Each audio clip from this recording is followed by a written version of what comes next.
So today I'm going to do a video on head coverings. No one really does this topic, and I think it's important. Women, you have a very important role in the church, and you can be prophets, evangelists, and apostles, and you can also be subdeacons. So when you're ministering in your work for the church, being a prophet, apostle, subdeacon, or evangelist, put a head covering on. Could be a scarf, could be a cowboy hat, could be a hat, could be one of those little Amish buns that the Amish women wear. Just wear that. And when you're praying too, put a covering on.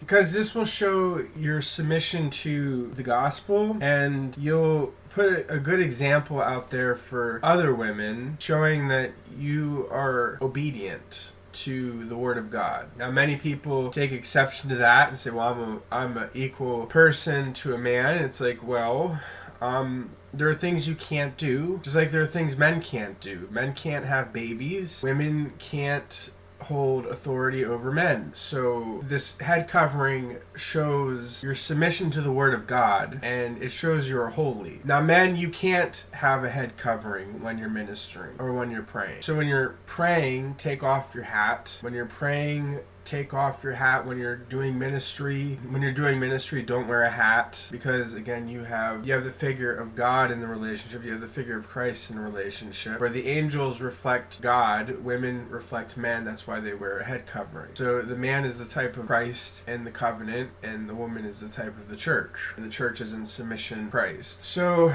I think this will be a hard saying. I don't really see a lot of evangelists doing it, unfortunately. And the ones who I do see doing it are kind of eccentric, and they are off in other ways. So I think for those of you who are real strong Bible teachers, and I know a few of you, I think wearing even a cowboy hat when you're doing your ministry, or a ball cap, or even one of those Amish things that they put on their head. It's a symbol of your authority to say, I am in submission in this small detail, so on the bigger things I'm going to get it right.